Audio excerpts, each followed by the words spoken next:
세상 모든 궁금증 머니. 네, 안녕하세요. 예, 안녕하세요. 안녕하십니까? 안녕하세요. 네, 안녕하세요. 네. 대표님. 자, 오늘 방송은 지난 방송에 이어서 예. 저희들이 이제 그 하반기 2019년 예, 하반기 예. 전망. 네. 정확하게 해서는 뭐 주식 전망이라고 하는 게 좀 더 가까운 거죠. 그렇죠. 주식이죠. 네, 부동산이나 뭐 네, 다른 건 빼고. 네. 주식 전망을 해야 되는데 지난번에는 이제 장단기 금리차부터 네. 얘기를 시작해서 중국 예. 네, 지금 은행 이제 인수했다. 네, 인수했다고. 그래서 좀 위험한 거 아니냐 이런 얘기를 했고, 뭐 새로운 상황에 돌입했다. 그다음에 이제 독일로 이제 점프를 해서 예, 유럽 상황 네, 좀 보고. 그러니까 어쨌든 이제 그 대륙을 가고 있습니다. 그렇죠. 네, 그렇죠. 도이치뱅크랑 그리고 예. 또 2위 기업 은행의 이름 기억이 안 나네. 코메르츠방크라는. 발음하기 힘들어. 어쨌든 예, 맞습니다. 그 두 기업이 좀 위태위태하다. 그래서 뭐 상태가 좀 약간 안 좋은 것 같다. 네, 정도요. 어쨌든 유럽에서는 독일이 여러모로 왕인데 그렇죠. 왕이 지금 위태위태하니까 좀 이상한 거 아니냐. 그 부분에 네. 조금 더 이제 말씀드리면은 네, 그 저희가 잘 알고 있는 이제 일본이 있지 않겠습니까? 네, 일본이 이제 마이너스 금리를 하거든요. 네. 그냥 마이너스 금리를 하죠. 마이너스 금리 하면은 이상한 나라죠. 일본은 이상한 나라인데 왜 이상한 나라냐 그러면 아니 마이너스 금리인데 왜 돈을 빌려줘 저기다가 이제 네, 국채 10년물이라고 하거든요. 보통 국채 10년물을 기준으로 보는데 네, 나라에다 10년 돈을 빌려주면서 같이 이제 이자를 줘야 돼요. 국가에다가 네. 내가 돈을 빌려주면서 이자까지 준다. 이게 웃긴 상황인데 이게 네. 일본에서 발생을 합니다. 네, 되게 웃기다고 손가락 찢었었거든요. 네, 네. 근데 독일도 발생을 하고 있고 독일은 더 마이너스가 심합니다. 음, 그러니까 10년 동안 빌려준데 내가 이자를 낸다는 건 정말 말이 안 되는 거 아니겠습니까? 그렇죠. 예, 근데 일본이 마이너스 0.067 뭐 이러면은 독일은 마이너스 0.12 뭐 이럽니다. 뭐 이렇게 저기 하진 않네. 그래도 그 정도면. 근데 마이너스랑 가치가 말이 안 그러니까 되니까 물론 마이너스 뭐. 자체가 그렇긴 한데 일본에 비하면 네. 아니, 일본보다 심한 거죠. 일본은 0.06 아, 근데 얘는 0.0 뭐 0.012 뭐 이래요. 그러니까 이제 0이 하나 더 붙은 0.12 거죠. 정도. 네, 그러니까 걔네보다 한 0.6 정도 더 마이너스가 심합니다. 네, 저는 이제 그죠? 6하고 1만 기억을 해가지고 그랬었는데 앞에 그게 그러니까 이제 하나에 좀 네, 6이면 네. 하나는 12 뭐 이런 식인데 네, 그거 좀 고민을 해갖고 어떤 분한테 여쭤보니까 이제 좀 아시는 분한테 여쭤보면 그런 말씀을 하시더라고요. 이거 뭐 채권쟁이들은 유럽이 일본 된다라고 보고 있는 것이다. 네, 그게 어떻게 가능하냐? 말도 안 되는 얘기다. 네, 그러므로 올해 말쯤은 뭐가 나오지 않겠냐? 뭐가 나와? 뭐든 오지 않겠냐? 그러니까 이제 주식쟁이- 나쁜 뜻으로. 아니죠. 주식쟁이가 맡은 채권쟁이가 맡은 둘 중에 하나 네. 맞지 않겠냐? 주식쟁이들은 이제 네, 좋아진다 하고 네, 채권쟁이들은 이제 유럽이 망한다 돈을 걸고 있으니 네, 일본보다 더 망할 것 같으니 그렇게 건다라고 보는 것이거든요. 그분은 네, 네. 그러니까 이제 둘 중에 하나 어떻게 결론이 나지 않겠냐? 연말쯤 하면은 연말쯤 봐보자. 어떻게든 연말이면 결론이 날 것이다. 네, 그 말씀을 듣고서 그렇구나 했는데 이제 그 후로 이제 점점 더 독일의 국채 금리가 일본화 돼가는 거죠. 그거 보면서 되게 신기했습니다. 야 어떻게 저럴 수가 있지 계속? 자 어쨌든 그래서 독일을 그렇게 했고 우리 예. 이제 대륙을 따라갔으니까 이제 맞아요. 대서양을 건너야 되겠네요. 대서양 건너야죠. 원래는 태평양을 건너는 게 우리 입장에서는 뜻하자게 대서양을 건너야 그렇죠. 되네요. 저희가 네. 지금 계속 서진을 하고 있습니다. 네. 그렇게 치면은 어딘지 왠지 모르게 영국 아무런 얘기하고 넘어가도 상관없는 거죠. 영국은 브렉시트 때문에 네, 난장판이라서 뭐 어딘지, 더 이상 뭐 어쩔 수 그러니까 없이. 어딘지 왠지 모르게 영국을 꼭 얘기를 언급을 하고 넘어갈 것 같은 느낌적인 느낌 예, 예. 어딘지. 좀 말씀드려보면 네. 걔네도 뭐 말이 있어 할 말이. 네. 총리가 막 뭐 사표 쓴다고 하고 사표 네, 나갔죠. 네. 나 몰라 니들이 알아서 해 네, 하고서. 그럼 뭐 뉴스에 봤어요. 배째 네. 뭐 이랬는데 이거하고 뭐 이탈리아하고 섞어가지고 야 쟤는 정치가 정말 개판이야 막 이러면서 네. 지금 난리가 났죠 그쪽 부분에서. 네. 근데 뭐 그야 뭐 이벤트라 치고 이제 경제 상황에서는 그게 영향을 많이 주는 것 같지는 않습니다. 지금 상황에서는. 네. 근데 이제 정치적 불안감으로 공매도 치는 사람들한테 기쁜 마음으로 뜯어먹을 만한 게 하나 생겼다 정도. 네. 될것 뭐 같습니다. 영국은 그렇게 얘기하면 저 같은 사람에게는 이제 그 유로파 그 결승전이 두 팀 다 그렇지. 영국 아스날과 첼시 오늘 이 방송을 하는 날 그래서 첼시가 빨리 올려야 이겼다. 되겠네요, 이거. 예, 그리고 예. 이제 내일 모레 이제 6월 1일 예. 이제 챔피언스리그 아. 해가지고 그 뭐냐 토트넘 손흥민의 또 리버풀 이 결승을 한다. 둘 다 또 영국 팀이다. 그래서 올해는 그 유럽 축구가 영국 잔치다. 뭐 이 정도로 이제 저 같은 사람은 이제 영국에 영국 대해서 맥주 많이 먹겠네요. 네. 좋아서. 그렇죠. 이제 저희 같은 사람은 이제 그렇게 훌리건 기억을 많아요. 하고 있죠. 네. 네. 걔 훌리건 많다고 하던데. 뭐 할 일 없으니 뭐 그렇게 더 얘기했어요. 걔들 뭐 맨날 뭐 저녁마다 무슨 뭐 펍에서 무슨 뭐 술 마시면서 TV 보는 게 즐거움이라는데. 네, 뭐. 그렇다고 하더라고요. 네, 그러니 뭐 자 그러면 이제 비행기를 타고 대서양으로 넘어갑니다. 네, 대서양을 넘어서. 근데 대서양으로 비행기를 타고 넘어가면은 실질적으로는 뉴욕 건가요? 그렇죠. 네. 시카고는 아니고 뉴욕이었습니다. 네. 그리고 이제 미국 얘기를 해보면 미국은 되게 대호황기입니다. 아 대호황. 대호황에다가 이제 뭐 실험률도 거의 없고, 뭐 아마존 때문에 뭐 어쨌든 하지만 그래도 뭐 숫자상으로 보면 실험률도 없고 경기도 좋고 뭐 모든 게 다 좋습니다. 주가도 네. 쭉 올라갔고. 실업률이 없다는 것이 몇 % 미만을 얘기하는 건가요? 몇 퍼센트 미만인지 딱 좀 기억이 잘 안 나는데요. 거의 네. 완전 고용이라고 합니다. 아 그럼 뭐 지금의 0%대라는 얘기예요? 0%대는 아니겠죠. 그러니까 완전 고용이라기 위해서. 걔네 뭐한 1~2% 정도는 충분한 고용 그 실업률이 있어야 되는데. 네. 이제 그러니까 원래 그 직장 자연 옮긴 발생적인 사람들, 이제 실업률이니까. 자연 실업률이라고 부르죠. 네. 옮기면 직장을 옮길 때 네, 이제 그렇죠. 쉬는 네. 사람들이 있으니까 네, 네. 이렇게 보는데 그것보다 높지 않다 정도로 이해하시고 한 네. 1970년대 정도에 나타났던 실업률. 오. 그 후에는 8, 이것보다 90. 낮은 적이 없었다. 뭐 네. 정도로. 그리고 너무 낮다. 정상이 아니다. 뭐 이런 얘기가 있죠. 아 너무 낮은 것도 정상이 아니라는 거야? 아, 그럼 그게- 누군가 그 데이터 조작을 했다는 얘기예요? 아니 그러면? 데이터 조작이 아니고 네. 너무너무 호황이다. 네. 네, 너무너무 호황이다. 근데 그것도 좀 말이 웃기잖아요. 너무 호황인데 이것도 말이 안 된다는 것도. 그러니까 뭐 어느 정도 우리가 잘 나간다도 아니고 이것도 이상한 거 아니야 이런 시선이라는 거잖아요. 그렇죠. 이게 뭐 이렇게 말하면 또 이제 그러겠죠. 이게 어떤 분들은 야 저희 곰새끼들은 맨날 상 망하는 소리 생각한다라고 생각하는데 네. 이런 얘기가 나온 이유는 그거죠. 뭐냐면 첫 번째 아니고 그런 이유는 원래 실업률이 너무 낮아지면은 그 다음번에 보통 경기 후퇴가 나타나요. 그러니까 너무 호황이니까 그러니까 말 그대로 이제 정점에 섰다 이런 관점인 거죠. 실업률이라는 게 보통 이제 경기 후행 지표로 불리거든요. 네. 경기가 좋아지다 못해갖고 이 끝자락에 들어서야 실업률이 낮아지거든요. 왜냐면 네. 회사들은 장사가 잘 돼갖고는 사람을 뽑질 않습니다. 네. 그냥 대충 버티다가 뭐 추가 근로 시키다가 안 되니까 사람을 뽑는 거라서 네. 이제 그 정도 실업률이 낮아지면은 보통 이제 경기 정점을 넘어섰다라고 보는데 작년에 트럼프 대통령께서 뭐 감세를 많이 하셨죠. 그러다 보니까 그 돈과 경기 호황이 겹치면서 네. 경기 부양이 겹치면서 사상 최대의 호황이 지속되는 것 같습니다. 실업 낮아지고 근데 여기서 좀 되게 묘한 상황이 벌어집니다. 금융 입장에서 볼 때 미국에 가 보니 차가 없으면은 이제 지방에서는 죽습니다. 사람이 진짜. 미국의 가본이라는 얘기는 본인 얘기를 하시는 그렇죠. 거죠. 네. 네. 오마에 가보니까 네, 네. 차가 없으면 정말 죽을 것 같습니다. 나라는 넓고 네. 뭐 저희 동네 같으면 집 앞에 뭐가 파는 것도 있을 것 같은데 네. 마트 하나 뭐 편의점 하나 찾으려면은 걸어서 엄청 많이 가야 되더라고요. 땅이 넓어서 그런 것 같습니다. 아파트면 저희 아파트 앞에 있을 건데 네. 걔는 너무 넓더라고요. 그래서 차 꼭 필요한데 차를 차압당하면 절대 안 된다고 하시더라고요. 회사를 가려면 아니면 뭘 하려면 꼭 필요하다고. 미국 다녀오시는 그렇겠죠. 지인분들께서 차 없으면 죽는다고 굶어 죽는다고. 잘못하면은 네. 회사를 가려도 아니면 뭐 병원을 가려도 아니면 뭐 밥을 사려 먹으려도 나가야 된다. 차가 있어야 된다. 말씀하시는데 이 차에 대해서 차압이 좀 들어올 수가 있겠죠. 그 뭐 미국 사람들은 네. 집 살 때 아니면 차 살 때 전부 다 이제 할부로 사지 않겠습니까? 네. 그 나라가 할부의 공화국 아니겠습니까? 그래서 뭐 30년짜리 할부로 집을 하고 네. 자동차도 할부로 사고 그런데 자동차 할부가 가끔 연체가 되겠죠. 근데 연체가 올라간다는 것은 뭔가 경제가 개판이라는 얘기죠. 네. 근데 근래 가장 개판이었을 때는 09년이었습니다. 뭐 당연한 얘기죠. 서프라임 터지고 나서 차 돈 떨어진 게 09년이겠죠. 08년에 사고 터졌으니까 09년쯤에 이제 사람 잘려서 이제 연금 타먹다가 실업급여 타먹다가 실업급여 떨어지니까 이제 네. 차 연체 걸렸던 건데 연체율이 최고였겠죠. 근데 지금이 그 정도 연체율입니다. 저 그거 보고 되게 신기했거든요. 아니 사상 최고의 경기가 좋은데 왜 연체율이 걸려? 네. 근데 연체가 걸리고 있는 거예요. 이유는 뭐예요? 몰라요. 그러니까 신기한 거죠. 다 함께 신기한 겁니다.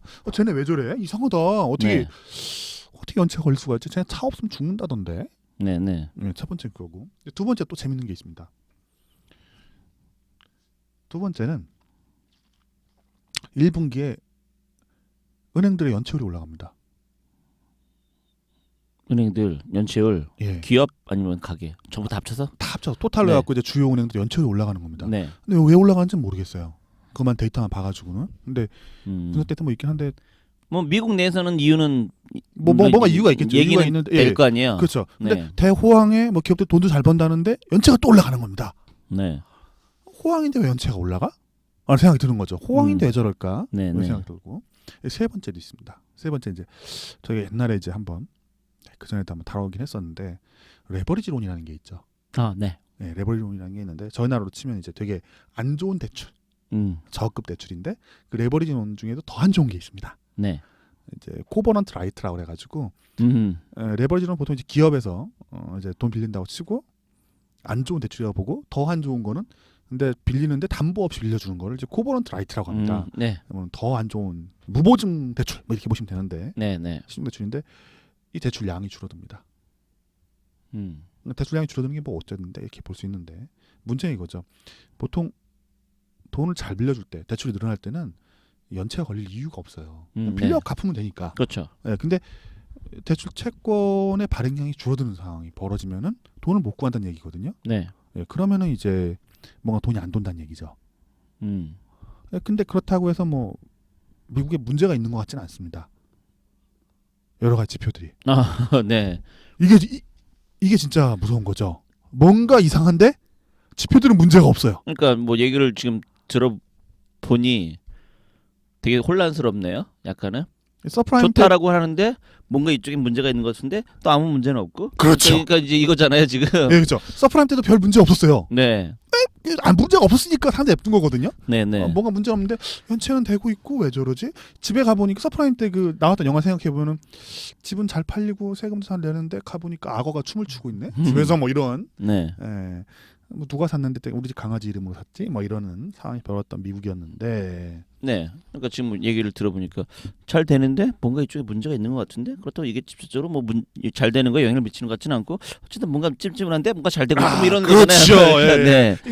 이제 이게 지금 금융 상황입니다. 네. 하반기 금융 상황의 이제 시작점이죠. 저희가 아, 네네네. 하고 실물을 좀 봐야 됩니다. 실물 경기. 네. 실물 경기는 보통 집값을 보통 얘기를 하죠. 네. 집값을 얘기하는데 여기서 말하는 실물 경기는 지금 우린 미국을 얘기하는 거죠? 미국하고 전 세계를 같이 볼 겁니다. 네. 이제 미국을 보는 이유는 미국이 이제 최종 소비자여서 그렇습니다. 네. 최종 소비자여서 그런데 일단 첫 번째 중요한 건 이제 그거죠. 집값을 먼저 본다는 걸 생각을 해봅니다. 네. 예, 앞에서 잠깐 말씀드렸지만 미국의 주택 가격 중에 신규 판매 주택 가격을 먼저 하나 말씀드리고 싶은데 신규 주택 판매 가격이 올라가는 경우가 보통 많죠. 네. 지금도 올라가고 있습니다. 올라가는데 이걸 물가로 이제 나누거나 뺄 수가 있습니다. 네. 물가를 빼게 되면은 그걸 실질 주택 가격이라고 보통 부르거든요. 네네. 물가가 10% 오르는데 집값이 10% 오르면 사실 안 오른 거죠. 네. 예. 근데 물가가 뭐 5% 오를 때 집값 10% 오르면 5%씩 실질 가격이 올라가는 거죠. 네. 이게 안 오를 때가 몇 번 있었습니다. 실질이 마이너스가 된 때가 있거든요. 제로나 마이너스. 근데 이제 요 직전에 언제였냐면 한 2012년 그때가 이제 제로에서 마이너스 갔던 때가 있었습니다. 네. 2012년 그때 뭐 미국 신용 강등 당하고 유럽 재정이 터져갖고 막 그리스가 난리치던 때 내 배를 째라 이 자식들아 막 이런 때였고 네. 그 직전에는 서프라임 모기 터지기 직전에 그리고 2006년 고 넘어가면서 2007년 넘어가면서 그때가 한번 터진 게 있었고 네. 그 이전에는 1990년이었는데 그때 일본 망할 때 네. 예, 그때가 이제 미국이 이제 마이너스로 갔었습니다. 실질 가격이 마이너스가 간 문제는 소비 여력이 줄어듭니다. 미국은 어차피 그렇겠죠? 이제 네. 월급 받아가지고 소비하는 것이 아니고 집값이나 주식값이 올라가지고 그걸 뭐 믿고서 미래 쓰면 되니까 네. 땡겨갖고 이제 대출 받아 쓰던가 뭐 이렇게 사는 나라기 때문에 네, 그렇죠. 이게 마이너스로 들어가면은 뭐랄까 부의 효과라고 불리는 네, 그렇죠. 그 대출 여력이 이제 소비 여력이 줄어들게 됩니다. 근데 이게 네. 이제 발생을 한 거죠. 첫 번째. 두 번째로 자동차가 안 팔립니다.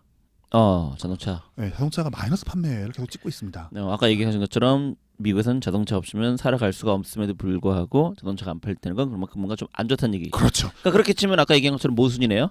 모든 경제표는 좋은데 그렇게 얘기하시는 자동차가 잘 팔려야 되는데 자동차로 안 팔린다는 그렇죠. 얘기니까 뭔가 좀 언밸런스인 거네요. 작년 대비로 한 미국 기준으로 할 때 마이너스 한 2% 정도 역선장을 하고 있습니다. 자동차 판매가. 근데 여기서 말하는 자동차 판매가 신차만인가요? 아니면 중고차까지 포함인가요? 신차입니다. 신차 그래요? 기준으로. 네. 예. 근데 그럼 중고차도 봐야 되지 않나요? 그렇게 치면?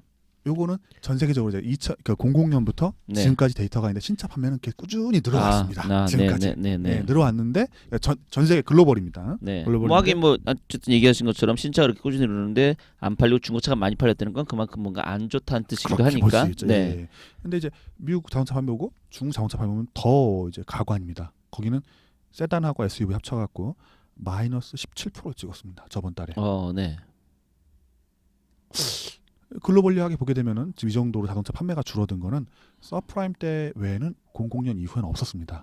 네. 예, 중간에 있던 뭐 어떤 사태도 이 정도까지 자동차 판매 감소, 그러니까 절대량 감소입니다. 몇백만 대 팔던 것이 네. 줄어드는 상황이 발생한 적은 없었습니다. 네. 그래갖고 현대의 산업화된 국가에 대략적으로 갖고 있는 재고의 3분의 1에서 3분의 2 정도는 보통 자동차 내지는 자동차에 관련된 부품이라고 합니다. 저희도 보면 현대자동차나 기아자동차에 관련된 산업이 어마어마하거든요. 그렇죠. 삼성전자보다도 이제 자동차 산업이 좀 안 돌아가고 있다는 얘기죠. 뭔가 실물 경기에서 문제가 생긴 거죠. 네, 그럼 뭔가 문제가 생겼는지 뭔지 모른다는 거네요. 그렇게 치면 문제가 생긴 것 같은데 문제는 없다고 그래요. 그러니까 그리고 이제 핸드폰이 안 팔리죠. 핸드폰도 역선장 중이죠. 그러니까 뭐 네. 스마트폰이 다 보급돼서 그렇다고 하는데 사람들이 갈다가 이제 안 갈고 있어요. 이유는 네. 모르죠. 저도 안 갈고 있으니까. 근데 그거는 예. 핸드폰을 안 가는 건 제가 볼 때는 이제 경기랑은 상관없는 것 같아요. 한편으로는. 왜냐 항상 새로운 거 나올 때마다 계속해서 그 욕망을 채웠거든요. 예. 근데 매년 지나다 보니까 이제 굳이 또 새로운 걸 할 욕망이 많이 사라졌어요. 저 같은 경우도. 맞습니다. 그게 문제예요. 네. 그러면 핸드폰을 만들어갖고 거기서 돈을 버는 사람도 있었는데 그 사람들이 못 버는 겁니다. 그러니까 어쨌든 지난 몇 년간 잘 예전처럼 새 거 나왔다고 해서 한 2년쯤 지났으니까 바꾸자라는 니즈는 이제 많지는 않아. 그냥 그렇죠. 될 수 있으면 더 쓰자. 예, 네. 그렇죠. 그 이제 일본이 이게 제일 무서웠던 거거든요. 네. 일본의 사람들이 이제 일본 자동차가 망할 때, 또는 전제품 망할 때 그런 얘기했습니다. 네. 뭐냐면 저도 망할 거다. 왜? 그러니까 안 고장나. 야, 좀 고장나고 버려야지 새로 살 거 아니야. 쟤들이 네. 만들어 너무 튼튼해갖고 안 고장나. 네. 실제로 일본에서 차가 안 팔리고 전자제품이 안 팔렸답니다. 이유는 써니 뭐 고장이나야 다시 사는데 안 그렇죠. 나니까. 네. 뭐 그래서 이제 회사가 망했다고 뭐 우스갯소리 이런 얘기 했었는데. 뭐 그런 비슷한 상황이 벌어진 것 같습니다. 핸드폰이 안 팔리죠. 또 하나 이제 반도체가 가격이 계속 빠집니다. 뭐 여러 가지 이유가 있겠지만 전체적으로 전자제품이 들어가는 무엇인가가 다 안 팔리고 있다는 얘기죠. 그래서 그렇겠네요. 기준으로 보는 뭐 4기가짜리 저희가 2018년 초를 갖다 고점으로 보는데 그때 한 $5 가던 게 지금 한 기준이 한 2.1달러? 요즘은 4기가가 기준인가요? 아니요, 그 데이터 보는 거 같다. 그러니까 여러 가지 데이터들인데 그 중에 하나 그냥 잡는데. 그러니까 4기가 기준. 예, 4기가를 보고 있습니다. 맨날에 이제 저 컴퓨터 반도체 하면 16메가, 8메가 이런 거 네, 그렇죠. 꽂았던 거 기억이 나서 그렇죠. 순간 시절이 바뀌었습니다. 네. 4기가 지금도 한 2기가 정도가 기준으로 꼽지 않나요? 4기가를 기준으로 꼽나 봐요. 그러고 보니까. 꼽는 게 아니고 계속 이제 그 그러니까, 보시는 분들이 이렇게 보더라고요. 그러니까 제 기억에는 뭐 요즘 기가로 꽂았던 거는 기억하는 것 같은데 2기가 4기가 이렇게 했던 거로 같네요. 지금은 생각해보니까. 네. 그 이제 $5에서 지금 한 2.1달러 오늘 그러니까 5월 30일 기준으로 2.1달러까지 고가 저가 1.87달러까지 떨어졌습니다. 그리고 이제 떨어지면서 재고가 이제 뭐 삼성전자 같은 경우는 뭐 14조 정도 그리고 이제 하이닉스 같은 6조 정도 쌓여 있다는 얘기가 있습니다. 물건이 안 팔리고 있는 거죠. 안 팔리고 있으니까 경기는 괜찮다고 하는데 아니면 뭐 문제는 없을 거라고 하지만 뭔가 이상한 거죠. 그 한마디로 이거잖아요. 현재는 아무런 문제가 없는데 다가올 미래가 뭔가 문제가 계속해서 조금씩 드러나고 있다는 거나 마찬가지잖아요. 지금. 뭐 그렇게도 말할 수 있겠고. 왜냐면 좀 전에 재고가 어쨌든 안 팔렸다는 게 당장은 그렇죠. 문제가 아닌데 이제 점점 시간이 갈수록 재고가 더 쌓이면은 결국에 이제 된다는 얘기일 테니까요. 금융시장에서도 뭔가 좀 뭔진 모르겠지만 좀 약간 좀 어둠의 기운이 느껴지고 실물은 뭔가 안 팔리고 있는 것이 확실하고 거의 뭐 느낌상 뭐 윈터 이즈 커밍 느낌인데. 윈터 이즈 커밍? 그러니까 뭔가 이제 뭐 계속해서 뭔가 지금 사는 건 문제가 없을 때 윈터 이즈 커밍을 항상 기억해야 돼. 윈터 이즈 커밍이야. 윈터 이즈 커밍이야. 그래서 지금 왕자의 게임 같은 게 마지막에 결국에 나와가지고 제가 아직 시즌 8을 못 보긴 했지만 어쨌든 그런 느낌인데 계속 얘기하는 게 계속해서 얘기하는 게 윈터 이즈 커밍 윈터 이즈 커밍인 것 같아요. 느낌이 거의. 그렇게 재미없어요. 왕자의 게임. 네. 마지막에 보고서 막 이게 뭐야 하면서 막 분노에 욕은 많이 하더라고요. 네. 분노에 한 방울 알릴만한. 어쨌든 느낌이 계속해서 윈터 이즈 커밍이야. 지금 자체는 어쨌든 봄이고 여름인데 저쪽 저 북방지대에서 겨울이 점점 이 남반까지 와서 윈터가 될 거라는 그런 느낌이 계속 들어요. 얘기하는 게 느낌상. 그러니까 2,600에서 2,000까지 떨어졌는데 네. 지금이 봄인지 우리가 2,600까지 올랐었어요? 그동안? 네. 전체 종합 지수를 안 봐가지고 몰랐는데 그렇게까지 높이 올라갔었어요? 2,600이 맞죠. 그래 한 2,400 정도 아니고? 확인 한번 해봐야 되겠네요. 잘못 말하면 이것도 부끄러우니까. 부끄러울 것 같은데요. 이게 좀 부끄러운데 틀리면. 네. 그렇게 높이 올랐었어? 그렇구나. 2,400, 2,600 근처까지 갔었습니다. 그래요? 그게 몇 월이에요? 2018년 1월이죠. 반도체 최고로 좋을 때. 그 작년. 그렇죠. 작년. 네. 저는 이제 작년 가을 이후. 가을 이후에는 뭐 못 갔습니다. 그러니까. 그 당시 그런 상황이 있었는데 이제 반도체가 떨어지면서 저희 뭐 삼성전자 워낙 거대하니까 반도체 부분들이 떨어지면서 같이 이제 이렇게까지 어려운 시절로 다가온 것 같습니다. 그래갖고 뭐 윈터 이즈 커밍이라고 말하고 싶진 않습니다. 근데 뭔가 약간 느낌이 싸하죠. 싸하고 뭐 이렇게 가면 어떤 일이 벌어질까라고 생각해보면 뭐 별일이 있겠습니까 사실. 자, 다 잘 될 거라고 생각합니다. 네. 근데 하반기 전망을 해본다 치면은 반도체 가격이 중요할 것 같습니다. 반도체 저희가 주가 지수가 최고점 찍을 때가 반도체 가격 최고였거든요. 근데 반도체 가격이 그 당시에 5달러였어요. 5달러. 네. 5달러. 4달러 아니고 5달러가 중요한 거예요. 버거킹 4달러. 그렇죠. 5달러가 중요한데 지금 이제 오늘 기준, 그러니까 정확하게 5월 30일 기준으로 해서 30일 기준으로 해서 지수가 최고가 종가가 2,513이었네요. 아유 죄송합니다. 2,600까지 못 갔네요. 저희 2,513 찍고서 지금 내려와 있는 겁니다. 2,000까지 한 500포인트 빠졌네요. 대략 500포인트 빠졌으니까 25% 빠졌네요. 지수상으로는. 네. 반도체 가격 하단이 1.5달러까지 열려 있는 것 같습니다. 예전 경험에 따르면, 네. 그러니까 예전 경험이란 예전 이제 사이클에서 저점 찍었던 그 프로테이지를 대입을 해보면 그 점에서 대략 정도 한 1.5달러까지 열려 있기 때문에 그 1.5달러에 접근한 시기까지는 아마도 우리 증시가 계속해서 어려움을 겪지 않겠냐. 예, 그 지수상으로 밀리게 되면은 각종 패시브 펀드라던가 아니면 ETF에서 물량이 계속해서 출해 나올 거라 치라서 지수가 아무 이유 없이 밀릴 가능성이 존재한다. 네. 라고. 아무 이유 없이?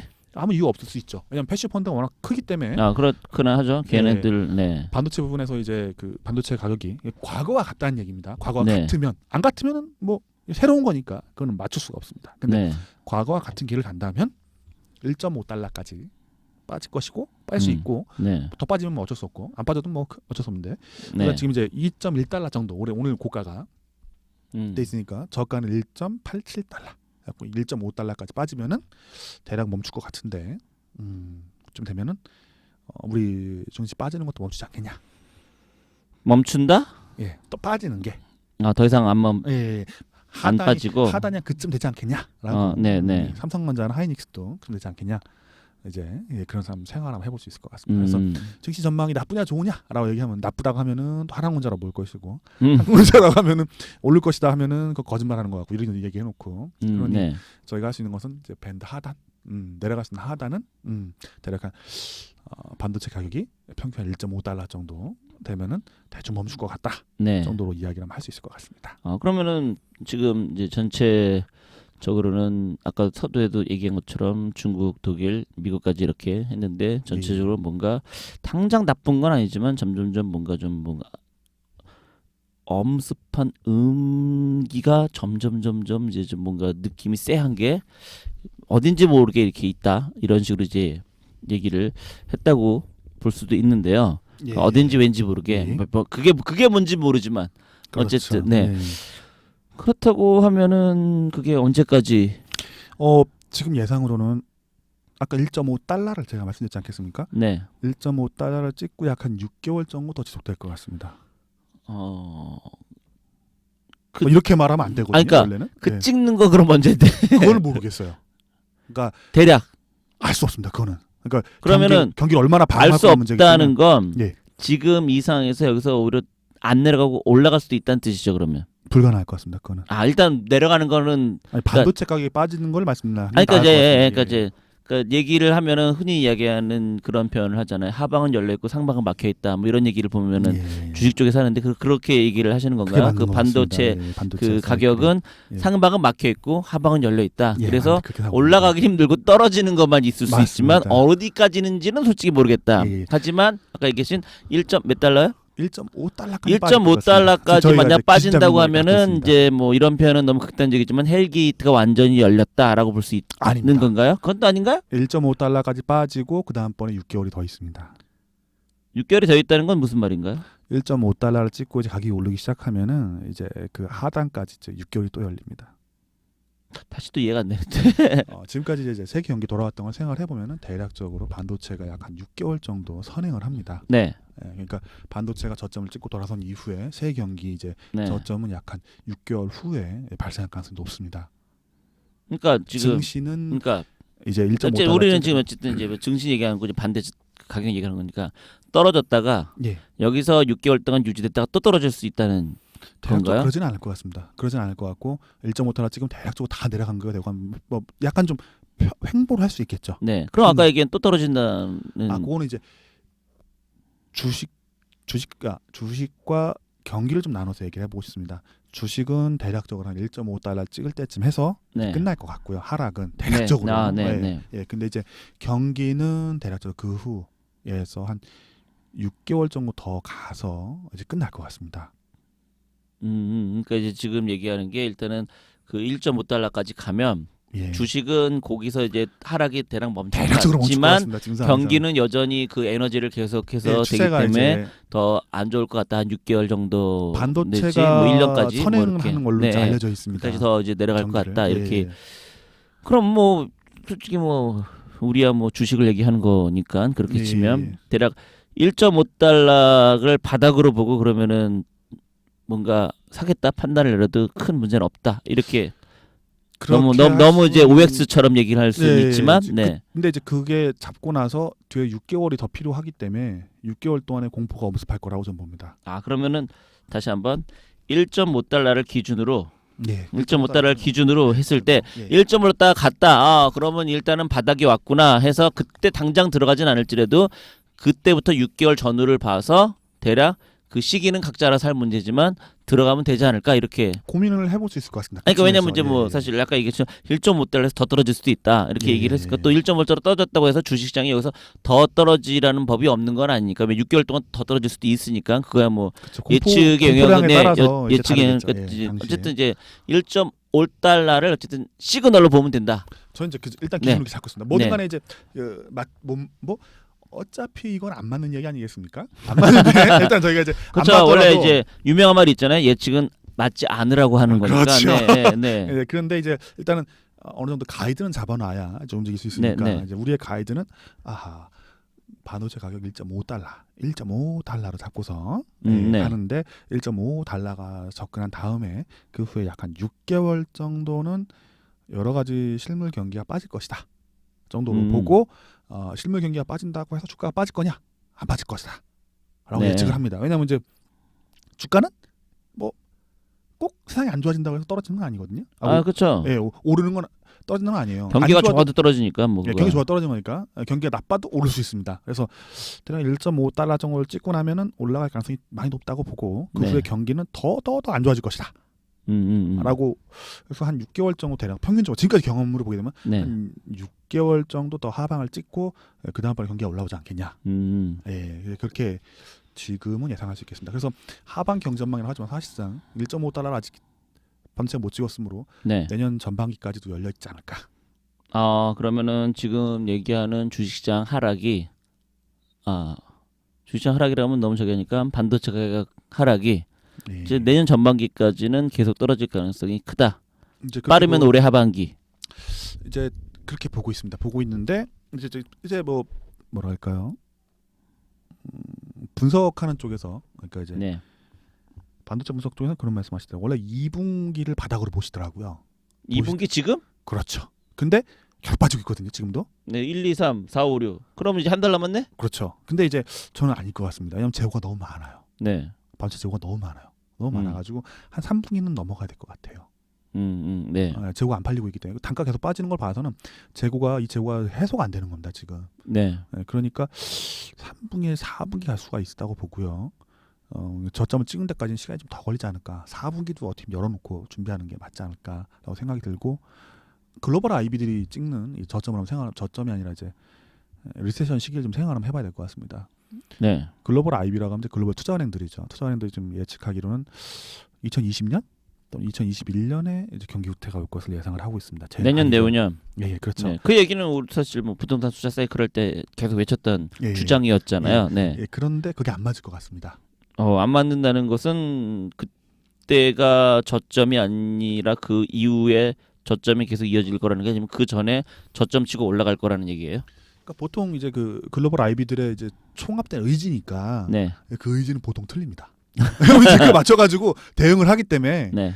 그 후에 오던가 네. 그 전에 올 수 있다고 봅니다. 그래서 2022년에 올 가능성이 있고요. 왜냐면 2021년이 제일 높거든요. 글로벌 네. IB들이 이제 네. 경기 리세션 일어날 건데 그 가능성은 2021년으로 제일 많이 잡으니까 네. 2021년에 절대 안 일어날 것 같고 2022년 가능할 것 같고 네. 아니면 올해가 가능할 것 같습니다. 그러면은 사실 지금 얘기하신 2020년 전에 그러니까 2020년과 2021년을 잡았기 때문에 그 사람들이 네. 그럼 그 앞뒤로 일어나지 그 사람들 잡았던 시기에는 안 일어날 것 같아요. 음. 맞진 않 정말 안 맞거든요. 안 맞는 걸로 유명하죠. 네. 총위가 모이면 그때 안 일어난다. 뭐 네. 이렇게 흔히 말하는 대응하니까. 예측한 그거는 벌어지지 않는다라는 네, 얘기인 안 것처럼 된다. 네. 뭐 22년이나 아니면 올해 정도 생각하는 게 차라리 좀 더 합리적이지 않을까.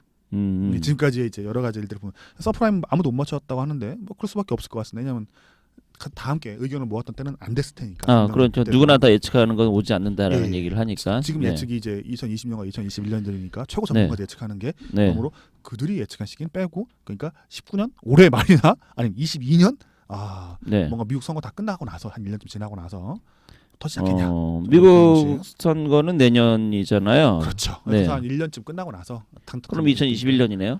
2022년 정도. 내년이 미국 네, 20년. 그래갖고 1년 정도 더 지나서. 그 내년이 사실 미국 선거니까 대통령 취임은 2021년이죠. 예. 네. 그래서 2022년 정도 이렇게 터트리면서 이제 네. 트럼프가 대통령께서 이제 선거는 넘기고 나서 터트리던가 아니면 그 전에 이 상황이 터지지 않겠냐. 네. 아마 생각해 볼 수 있을 것 같습니다. 그래요? 예. 그러면은 사실 예. 우리가 이제 이게 방송이 이어지고 있는 방송이라서 예, 그렇죠. 전 방송에 근황할 때 보고서 얘기가 나왔었거든요. 어떤 거? 보고서 열심히 쓰고 있다라고 예, 그래서 쓰고 있죠. 섹터 기업까지 나왔다고 말씀을 하셨잖아요. 예. 그러면은 지금 전체적으로 이게 하락을 예측하고 있는 거잖아요. 그렇죠. 근데 이제 사실은 제가 알고 있기로는 하락인데 오히려 그렇게 슬퍼하지는 않고 계시잖아요. 기쁘죠. 싸게 할 수 있는 기회 아니겠습니까? 그러니까 슬퍼하면 안 되죠. 그러니까 이제 물론 이제 이게 뭐 이거는 이제 자신의 포지션에 따라서 이제 감정은 다를 수가 있겠죠. 네. 포지션 따라 생각하시죠. 그렇죠. 자기가 갖고 있었으면 하락하는 것에 대해서 어휴, 슬프겠지만 나는 사람들. 주식 투자를 할 거야. 하지만 아직 나는 들어가지 않았어라고 한다면 사실은 하락하는 게 오히려 기쁜 일이 어쨌든 이론적으로는 맞죠. 그러니까 이거죠. 심정적으로는 미치고 환장할 일이지만 머리적으로는 정말 기쁜 일이잖아요. 사실은 그게 네, 그러니까 그런 관점이신 거잖아요. 네. 그러면은 만약 그렇게 됐을 때 아까 얘기하신 것처럼 뭐 섹터별로 이렇게 지금 준비하고 있다고 했는데 그 중에서 그럼 어느 섹터를 제일 좋게 보세요? 반도체요. 반도체. 네, 그럼 다시 또 아까 전 방송에 나왔던 삼성전자 얘기해야 되는 거야 우리? 그렇죠. 아니 저희가 기승전 삼성전자 우리 그럼 자연스럽게 그것보다 좋은 게 있습니다. 삼성전자하고 하이닉스 합쳐갖고 70%가 넘습니다. D램에. 네. 거기다 마이크론 빼고 나서 밑에 나오는 게 나냐거든요. 네. 나냐인데 걔네는 막 3%대 4%대 그거 얼마 안 됩니다. 네. 그러니까 비교가 안 됩니다. 그러니까 네. 글로벌 3사가 사실상 다 잡고 있습니다. 네. 그러니까 얘네 빼고 나면 없기 때문에 이것보다 어떻게 더 좋겠습니까? 그러니까 이제 사실 그렇게 얘기하면 어쨌든 이게 하락을 했을 때 가장 우리가 섹터로 봤을 때 얘가 제일 탑픽이다라고 하는 건 이제 그 반도체다 이렇게 얘기를 하신 거잖아요. 그러니까 반도체 하면 자연스럽게 삼성전자 떠올릴 수밖에 없으니까 뭐 굳이 뭐 반도체라고 우리가 노골적으로 얘기를 안 해도 뭐 이거를 방송을 듣고 하신 분들은 뭐 이제 대략 이제 뭐 아시겠죠. 네. 그렇죠. 그렇다고 하면은 아까 얘기한 것처럼 2.5달러를 바닥으로 한다고 했었잖아요. 그러고 나서 뭐 길면 6개월 정도까지 더 이제 갈 것 같다 뭐 이렇게 얘기를 했잖아요. 그럼 그거 1.5달러를 바닥으로 그럼 그다음부터는 그 반도체 가격이 오를 것이라고 보는 건가요? 그렇게 치면은 지금까지 경험으로는 최대 3년 정도 끌었습니다. 고점 뭐가? 전까지 반도체 이제 그러니까 횡보가 이를테면은 뭐 제일 높은 가격에서 제일 낮은 가격까지 떨어지는 기간이 3년쯤 됐다 이런 뜻인가요? 반도체 가격이 이제 옆으로 횡보하는 게 다시 상승까지. 그러면 아까 얘기하신 것처럼 1.5달러가 저점으로 그때부터 길면 3년 정도는 그 가격이 더 이상 떨어지지도 오르지도 않고 그냥 유지할 가능성이 있다. 2008년 제일 많이 횡보했던 것이 첫 번째 이제 반도체 슈퍼 사이클 때 이제 IT 버블 전이죠. 이제 그 전인데 약 한 3년 정도 고점 이후에 3년 정도 흘러내렸다고 합니다. 반도체 가격이. 그러니까 이제 아까 얘기한 것처럼 그 3년이라는 게 이를테면 고점이 1.5달러 아니야. 고점. 그러니까 고점이 5달러였고 저점이 1.5달러 예를 들어서 그럼 그 5달러에서 1.5달러까지 되는 기간이 한 3년쯤 되었다 이런 말씀이신 거잖아요. 상승 직전까지를 보시면 좋을 것 같습니다. 어쨌든 뭐 그 5달러는 건 그냥 상징적으로 그냥 예, 가장 고점인 거니까 그러니까 그 기간이 3년 동안 걸렸다는 거잖아요. 아닙니다. 그 중간 1.5달러에 도달한 다음에 네. 거기서 횡보를 또 할 수가 있겠죠. 거기서 그러니까 어쨌든 바닥을 치는 건 3년쯤 걸렸다는 얘기고 거기서 또 횡보하는 건 상승 직전까지가 네. 3년이 걸렸습니다. 상승 직전까지 무슨 말인지 이해가 안 되는데 지금. 1.5달러 갔다 1.6달러 갔다 다시 1.5달러 내려갈 수 있겠죠. 네. 더 떨어지진 않지만. 그러니까 이제 어쨌든 아까 얘기처럼 그러니까 예를 들어서 5달러가 고점이고 1.5달러가 저점이라고 하면 거기까지 한 5달러 거기까지 한 2년 정도 떨어졌다 아, 치면은 그러니까 5달러에서 1.5달러 걸리는 게 3년이 아니라 2년 여기는 한 걸릴 수 2년쯤 걸리고 네. 1.5달러에서 횡보를 하는 게 또 한 1, 2년 걸려서 합쳐서 그러세요. 3년쯤 요 걸린다. 직전에 그 정도 네, 걸렸었습니다. 이 말씀이신 거죠. 요 이전에. 그러면 그렇게 치면은 지금 고점에 이번 사이클상 고점에서 1.5달러씩 가는 게 대략 지금 몇 년쯤 걸리고 있는 거예요? 모르겠습니다. 한 요 직전에 3년이 걸렸으니 네. 이번에도 그러니까 지금 그럼 지금 1.5달러를 바닥으로 얘기를 하고 있잖아요. 지금 한 반년이 지금 1.5년이 그러니까 지났죠. 직전 고점은 몇 달러였어요, 그러면? 직전 고점 훨씬 낮았습니다. 그러니까 이제 좀 전에 지난번이 3년쯤이라고 말을 했잖아요. 지난 슈퍼 사이클. 그러니까 그럼 이번 사이클상 고점에는 몇 달러였던 거예요, 그러면? 이번 사이클 고점은 5달러. 5달러? 2018년 1월. 2018년? 예. 그러니까 2018년 1월이요? 1월 경이었습니다. 네. 대략적으로. 그러면은 얘기하신 3년이라고 치면은 한 반쯤 왔습니다. 지금. 19년 1월, 2020년 1월. 그러면 내년 1월 정도가 3년쯤 되는 거네요. 그렇게 치면은. 그럴 수 있겠죠. 네. 그럼 어쨌든 2020년에 또 그거는 뭐 정확하게 3년이라고 우리가 뭐 딱 부러지게 얘기할 수 있는 수능 시험도 아니고. 네. 그렇죠. 그럼 2020년까지는 어쨌든 그 반도체 가격이 그 떨어진 상태로 유지를 할 건데 2021년부터는 다시 올라갈 가능성이 크다. 이렇게 보는 거죠. 그렇게 보기엔 또 너무 이제 모수라고 하죠. 아니 그러니까 제 말은 이제 말 그대로 딱 떨어지는 건 아닌데 어쨌든 대략 우리가 머릿속엔 그렇게 입력을 해놓고 있으면 되지 않겠냐 이 말이죠. 그러니까 한 3년 정도 가능하겠다. 근데 그거보다 짧지 않겠냐? 아 그러면은 지금 얘기하는 게 올해 안에 끝날 수도 있다는 얘기예요? 그럴 수도 있죠. 그러니까 네. 1.5달러 기준 잡긴 했는데 이제 차이가 그런 겁니다. 옛날에 이제 슈퍼 사이클 때는 대략 한 20개 업체 정도가 반도체를 만들었다고 합니다. 근데 지금은 사실상 5개 업체, 6개 업체가 있는데 실제로 3개 업체가 주력으로 좀 더 빨리 그 사이클이 돌아갈 수 그렇죠. 있다. 그 생산량 줄이는데 네. 이 업체들이 좀 더 빠르게 대응할 수 있기 때문에 숫자가 줄어서 그러면은 좀 더 빨리 나올 수 있다. 지금 반도체가 몇 달러예요?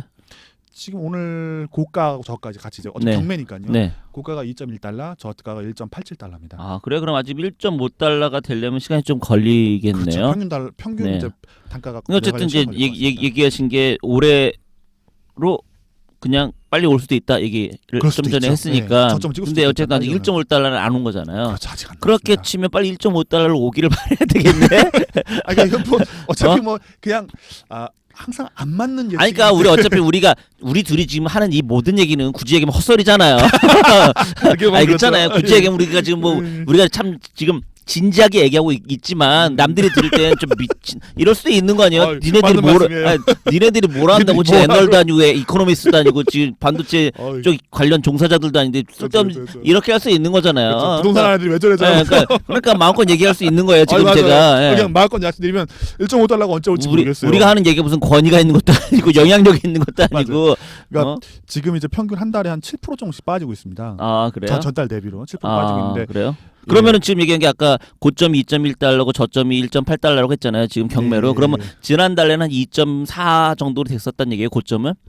잠시만요. 제가 오늘 2.4까지는 안 되고요. 7%씩 빠진다고 했었으니까 지난달에 한 2.25 뭐 이 정도 됐었다는 얘기네요. 그러면은 한번 좀 볼까요? 네. 어쨌든 그게 계속해서 빠지고 있다는 거잖아요. 매월. 그렇죠. 반도체 수출 단가인데 네. 2018년 10월에 네. 3.37달러였습니다. 거기서 그다음번에 11월에 3.13, 12월에 3.03, 그리고 이제 1월에 3.02, 그리고서 2월에 2.89, 3월에 2.56, 그래서 쭉 해서 지금 2.1이에요. 그러면은 실제로 작년에가 더 많이 빠졌네요. 작년에 고점이 5달러였었는데 10월이 3.37달러면은 무려 1.34 정도 빠졌는데 비율상으로 말씀드리면은 작년에는 대략적으로 저희가 지금 갖고 있는 자료로 보게 되면 한 마이너스 7% 그 전달 대비 마이너스 3% 마이너스 0.3% 그랬는데 올해서부터는 막 4% 그리고 이제 3월 달에는 2월 달에 마이너스 4%, 3월 달에 마이너스 11%, 4월 달에 마이너스 12%. 갈수록 그리고 커지네. 그렇죠. 네. 지금 오늘 기준으로 볼 때 그러니까 흔히 말하는 그 진폭이 점점점 커지고 있네요. 그렇죠. 네. 네, 그러니까 오늘 기준으로 볼 때 네. 어차피 작아지면 1달러라는 게 되게 무시무시 그러니까 큰 10%에서 네. 100만 원에서 10만 원 빠지는 거는 별거 아닌데. 그렇죠. 네. 20만 원, 10만 원 빠지면 자빠지는 거죠. 그렇죠. 그 상황이 네. 벌어지고 있다고 봅니다. 그리고 4월 달 기준가가 2.25달러인데요. 오늘이 2.1달러 고가였거든요. 네. 그렇게 되면 17.97달러고요. 17.97%가 빠지게 됩니다. 그리고 네. 오늘 저가인 1.87달러 집어넣게 되면은 마이너스 26.95%가 나옵니다. 그럼 어쨌든 가열차게 빠지네. 그렇죠. 옛날에 그 한 20년 전 그럴 때 그 PC 조립할 땐 예. 메모리 엄청나게 빠졌다고 주말에 용산 가서 메모리 사고 그랬었는데. 그런 상황이 벌어지고 있습니다. 진짜로 근데 그때 실제 아까 얘기한 것처럼 기껏해야 8메가, 16메가, 32메가 가지고 그날이었었거든요. 기간은 그때는 생각지도 못해야 시설이 많이 변한 거죠. 이랬었으니까 그렇게 치면 어쨌든 정말 열심히 빠지고 있네요. 이런 식으로 지금 하면은 진짜로 뭐 한 지금 6월, 7월 한 8월쯤이면은 만약 이 속도로 가면은 1.5달러를 치겠네요. 뭐 그럴 수도 있을 것 같습니다. 네, 한 8월이면 정말 얘기한 것처럼 늦어도 한 9월, 10월이면 정말 1.5달러를 치겠네요. 이 속도로 간다고 하면. 뭐 그럴 가능성도 있긴 한데 어때지 좀 주고 봐야죠. 지금 뭐 그거야 뭐 빠르니까요. 워낙 그 변수는 뭐 많은 거니까. 네. 너무 빠릅니다. 너무 빨라가지고 이게 뭐랄까요? 수요가 안 일어나는 것 같습니다. 어쨌든 뭐 우리 입장에서는 뭐 이게 그냥 막연히 데이터로만 얘기를 하면 솔직히 저기 하니까 스토리를 만들어야 될 거잖아요. 스토리상 그렇게 되는 거고 스토리를 만들었으면은 굳이 얘기하면 투자자 입장에서는 A안, B안, C안이 있는 거잖아요. 그래서 그렇게 된다 그러면 A안이 이렇게 할 거고 그렇게 안 된다면 B안으로 이렇게 되고 뭐 그런 얘기를 지금 저는 이제 하기 위해서 이제 이거를 좀 어떻게 보면은 자꾸 곰님이 약간 좀 둘러쳐서 얘기를 하려고 하는 걸 제가 좀 명확하게 얘기하려고 한 이유가 아무래도 그래야 시나리오가 이렇게 된다는 것을 그거를 가정하에 1안, 2안, 3안 이렇게 해서 이게 대응을 해야 되는 거니까. 근데 뭐 얘기하신 게 너무 이제 두리뭉실하게 얘기하려고 하니까 이제 듣는 사람 입장에서는 명확히 머릿속에 안 와닿거든요, 사실은. 아시지만 또 이렇게 명확하게 얘기하면 욕을 먹습니다. 그러니까 그건 아는데. 어쨌든 그건 아는데 뭐 어쩔 수 없죠. 뭐 우리 뭐 보는 사람도 없는데요. 지금 많지 않으니까. 예. 다시 한번 확인을 해 볼게요. 뭘 확인하느냐? 우리 거 본 사람. 네.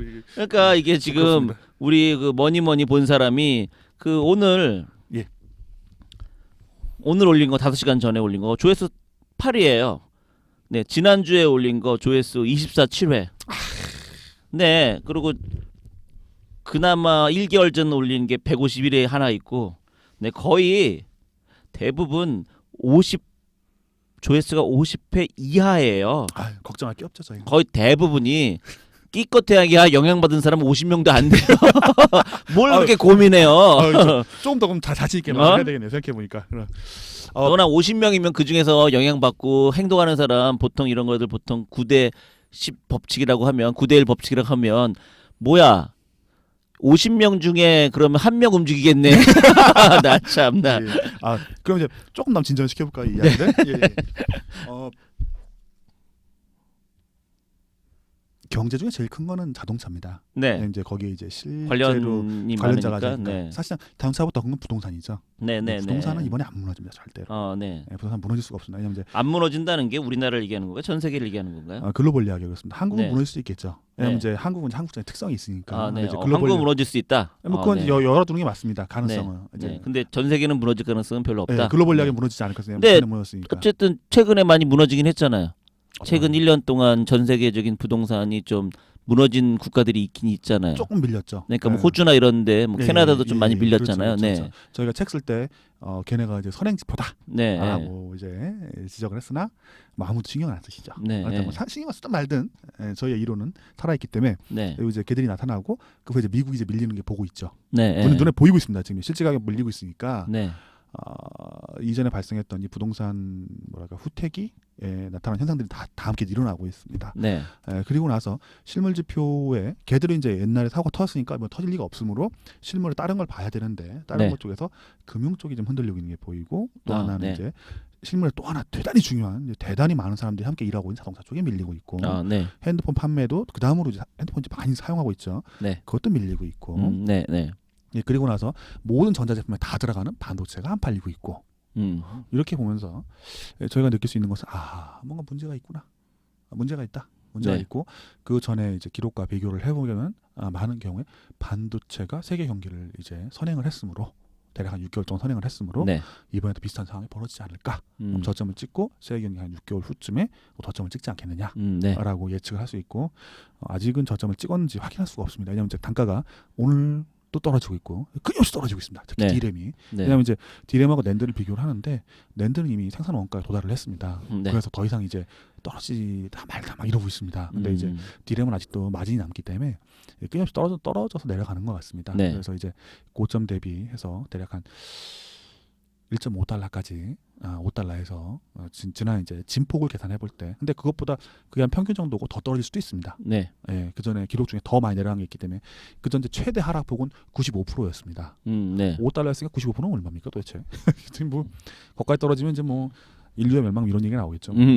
자본주의 멸망이 네. 상황이 벌어질 건데 그것까지 절대 안 갈 거라고 봅니다. 이유는 아무래도 3개밖에 안 남았는데 설마 네. 거기까지 갈까 반도체가 이렇게 생각을 하고 있습니다.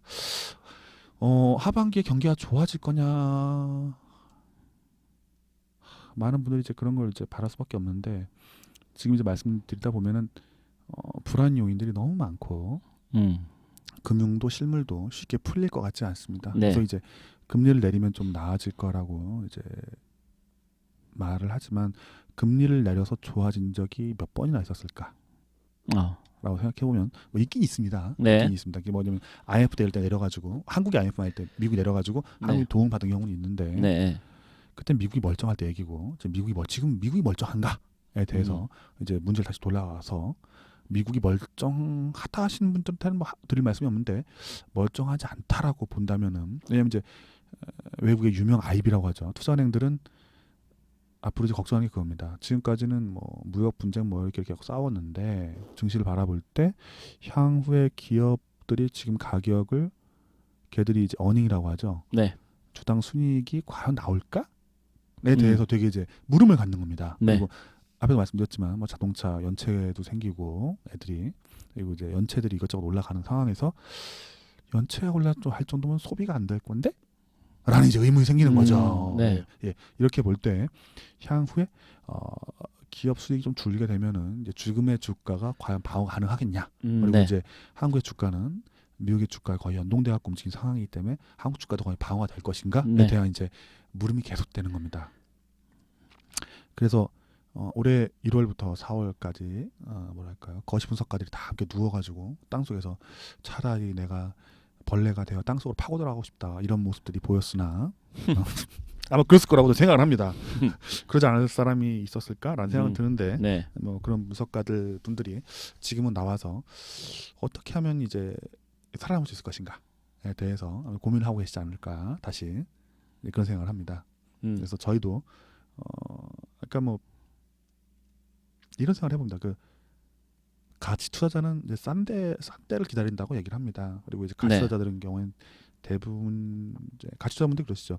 우리가 돈을 벌고 살아남았다. 네. 다른 투자법보다 우리가 더 되게 유리하다. 네. 라고 말한다면 지금은 가치 투자하기엔 되게 좋은 시절인 것 같습니다. 지금도 싸고 앞으로도 네. 아마 더 싸질 가능성이 좀 존재를 하는데 그렇죠. 그럼에도 많이 불구하고 싸졌죠. 예. 네. 싼 건 분명합니다. 네. 이렇게 좋을 수가 없습니다. 싼 것들. 근데 더 좋다면은 뭐 한쪽에서 이제 팔아 주신다면은 기쁜 마음으로 우리가 뭐 저희 듣는 분이 많지 않으니까 가치 투자자라고 다 생각을 합니다. 네. 저희 거 듣고서 뭐 이렇게 듣는 분 몇십 명입니다. 다시 한번 예. 정확하게. 감사합니다. 몇십 분에게. 예. 우리는 가치 투자자니까 우리는 이제 다른 분들의 이제 아픔을 이제 보듬으면서 네. 그분들이 이제 파실 때 도와서 사드리는 것이 맞다고 생각이 듭니다. 근데 이제 네, 뭐 네. 각자 옳은 판단 하에 움직이실 거라고 믿습니다. 알겠습니다. 자, 그러면은 뭐 오늘 그 하반기 주식 전망 이제 예.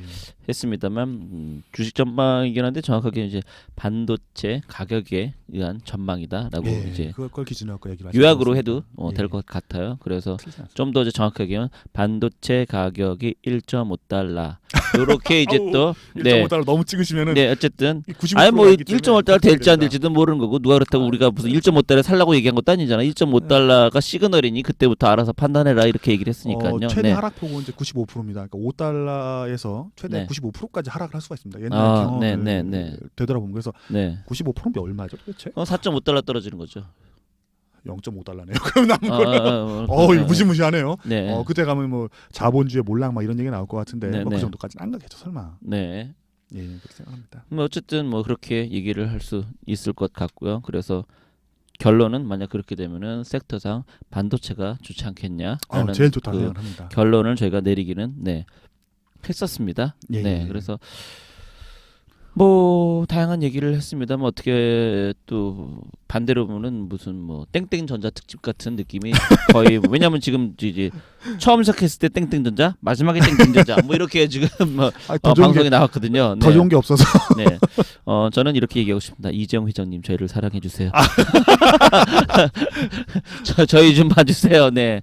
네. 이렇게 우스갯소리를 할 수 있지 않을까. 네. 뭐 한국에 더 좋은 날 찾아보면 좋겠는데 마땅히 보이지 않아가지고. 네. 그렇게 보면 될 것 같습니다. 자, 그럼 우리 오늘 방송 여기서 이제 끝내는 걸로 하겠습니다. 여러분들 이 방송 듣고 여러분들의 자산 증식에 도움이 되었으면 하는 바람이 있습니다. 네. 이게 저희 뒤에 가서 언젠가 다시 이걸 열어볼 때 네. 부끄럽지 않았으면 좋겠습니다. 근데 네. 저희가 부끄러운 상황이 벌어지면은 네. 대호황장이 와 있다는 얘기거든요. 그렇죠. 그럼 네. 모두 행복하니까 네. 부끄러울 게 없어요. 이거 틀렸나 보네 하면 되고 네. 맞췄다면은 뭐 더구나 뭐 참고로 여기서 저기 고나래 곰님 우리라고 표현했지만 저는 아니에요. 전 질문만 했어요.